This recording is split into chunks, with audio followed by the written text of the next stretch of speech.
Hi friends, ఇవాళ మన review Vishwanath and Sons. ఇంక ఈ మూవీ చూసాక నాకు అనిపించిందంటే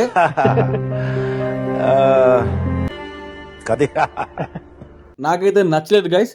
completely disappointment for second half. సరే, ఎందుకు ప్రాబ్లం ఏంట్రా అంటే, లక్కీ భాస్కర్ తర్వాత వెంకీ అట్లూరి గారి నుంచి ఒక సినిమా వస్తుందంటే నాలాగే చాలా మంది TF5 బానిసలు ఎక్స్పెక్టేషన్ పెట్టుకునే వెళ్తారు గైస్. నేను అలానే వెళ్ళాను, బట్ నాకైతే అస్సలు మ్యాచ్ అవ్వలేదు. ఎందుకంటే ప్రీవియస్ గా వెంకీ అట్లూరి గారి సినిమాలు చూసుకుంటే రంగుదే, తొలి ప్రేమ, మిస్టర్ మజ్ను ఇవన్నీ ఫస్ట్ హాఫ్ చాలా బాగుంటాయి. బట్ ప్రాబ్లం ఎక్కడ్రా అంటే సెకండ్ హాఫ్ లో సేమ్ యాజ్ ఇట్ ఈస్ ఈ సినిమాలో అదే జరిగింది. ఇంకా స్పాయిలర్స్ లేకుండా ఈ మూవీ రివ్యూ చెప్పాలంటే, మన హీరో ఇందులో 30 ప్లేస్ ఉన్న ఒక పిస్టల్ గోల్డ్ మెడలిస్ట్, అలానే ఒక సక్సెస్ఫుల్ బిజినెస్ మ్యాన్. వాళ్ళ అమ్మగారు యాజ్ రాధిక గారు పెళ్లి చేసుకోమని ఫోర్స్ చేస్తారు. ఆ తర్వాత మన హీరో పెళ్లి తప్పించుకోవడానికి ఒక వింత పని చేస్తాడు. అండ్ అదేంటో మీరు థియేటర్ లో చూసి తెలుసుకోండి. But coming to the first half, నాకైతే ఫస్ట్ హాఫ్ చాలా బాగుంది. ఒక ప్రాపర్ సెటప్ చేసుకొని మంచిగా ఎస్టాబ్లిష్మెంట్ చేశారు. ఇంకొంచెం క్లారిటీగా చెప్పాలంటే, రాధిక గారు అండ్ మమితా బైజు ఉన్నప్పుడు సీన్స్ చాలా బాగుంటాయి అండ్ కొంచెం ఫన్ కూడా జనరేట్ అవుతుంది. ఫస్ట్ హాఫ్ లో ఒక సీన్ లో కొంచెం 18+ లాగా అనిపిస్తుంది, బట్ దాన్ని కూడా వెంకీ అట్లూరి గారు చాలా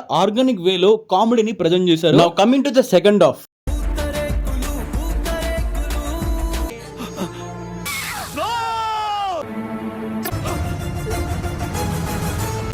టీవీ సీరియల్ చూపించి చంపేస్తాను ఇక్కడ.